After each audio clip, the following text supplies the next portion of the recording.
Nice wheels. Yeah. Well, So how old is this caddy? I think it's about 5 years or so. You'd think the third richest man in the world might have his own chauffeur, but not Warren Buffett. He prefers being in the driver's seat. Do any of your billionaire friends ever joke with you about the Cadillac and that you're driving and not something flashier? No, they know me pretty well. On a cold winter morning, Buffett chauffeured me around his hometown of Omaha, Nebraska, pointing out all the hot spots. This is the McDonald's I go to frequently. So what do you have at McDonald's? Probably 3 times out of 4 I get a sausage McMuffin. But then at lunchtime I get a quarter pounder and fried. A modest meal for a man worth some $46 billion. His humble tastes have humble origins. Yeah, well, that is true. It was a Sears Roebuck house, and in those days they called it Sears Roebuck, not Sears. Buffett took us to his childhood home. My dad bought it in 1925. He bought it about 2 weeks before he was going to get married. He paid $55 a month on his mortgage. 55 a month. A month. Yeah, on the mortgage. Buffett since moved, but says his new home is no palace either. I could buy any house in the world, and I don't want any other house than the one I'm in. You know, and that house is in a middle-class neighborhood. I'm happy in a pair of khakis and a sweater, so I don't need fancy clothes. I don't need fancy food. Do you have an iPad? I do not have an iPad. iPhone? No. He prefers books and reads avidly. Even as a boy, Buffett, whose father started a small stock brokerage, devoured anything he could find on money. I bought my first stock when I was 11. Which is incredible, that at 11 years old you were buying your first stock. Well, I would have bought it sooner, but I didn't have the money. It took me about 5 years to save $120. That was in 1941. Oh, there I am down at the bottom here. There you are in this I'm corner. over here, and that's Bob Russell and Rich You Olson. kind of have like a little bit of a grin on your face. I must have been thinking about investments at the time. Warren Buffett, now 82, has vowed to give his money away to charity. So this is you.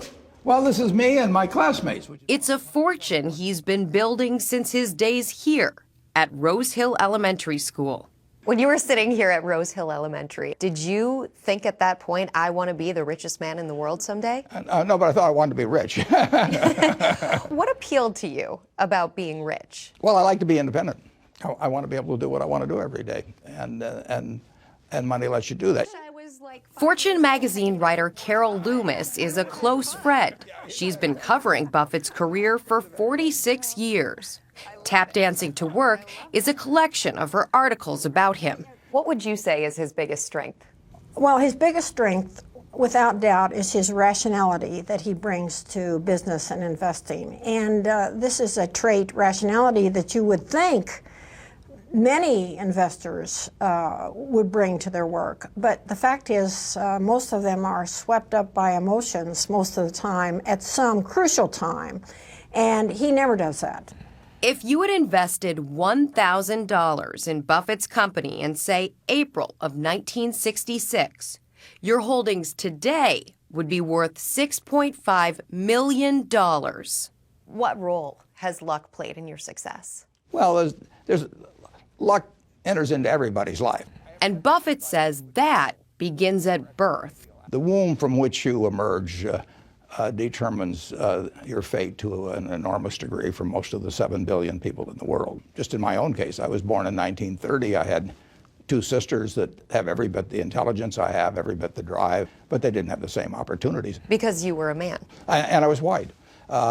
So if I'd been black, my future would have been entirely different. If I'd been a female, my life would have been entirely different. Buffett is just as outspoken about economic inequality.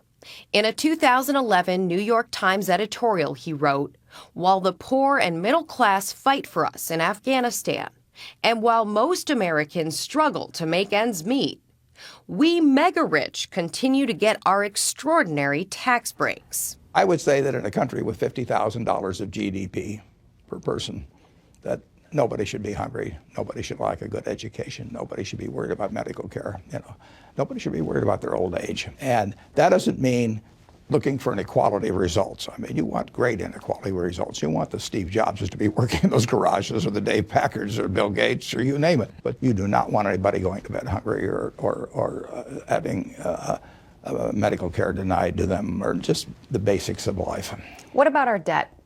$16.4 trillion. It's a lower percentage as a percentage of GDP than it was when we came out of World War II. You've got to think of it in relation to GDP. It is not a good thing to have it going up in relation to GDP. That should be stabilized. But the debt itself is not a problem. So what's the biggest problem facing President Obama in his second term? I would say Congress. But you know, we look at Washington and you get discouraged. But I will tell you what is right about America just totally dwarfs what's wrong about Washington. 535 people are not going to mess up 315 million over time. You believe that? Oh, I know it, yeah. To see the future, Buffett says all we need to do is remember our past. If you really want to know the wonder of America, look about you, and then, you know, take it back in time 200 years, and it wasn't there. So what's happened? We've had a system that's released the potential of human beings, but we will have hiccups along the way. And we had a big hiccup when the housing bubble burst in 2008. But the Dow Jones average in the 20th century went from 66 to 11,497. We went through the Great Depression, world wars, all kinds of things, and this country just keeps chugging forward. It's hard to walk away from Warren Buffett without feeling optimistic. It's even harder to sit across from him without wondering, do you have any stock tips for me? Well, just between you. Yes, it'll be our little secret. Yeah. But it's no secret that Buffett puts his money in stocks. The average person will not know enough to know which stocks to buy. They won't know enough to know when to buy them, but they don't have to, because if they can buy all of America through an index fund. And then they just have to be sure they don't jump in at exactly the wrong time, and they won't know what's exactly the wrong time. So therefore, they should put their money in over a period of time, and they'll have some periods that are wonderful and some that weren't so good, but overall, they will do fine over time. Warren Buffett has done better than fine. In fact, he's done well enough to have no regrets. It would be churlish for anybody with all the good luck I've had in life, and to look back and say, you know, that this could have been better, that could have been better. It's been wonderful. Do you look back? Not much. I think it's a big mistake to look back.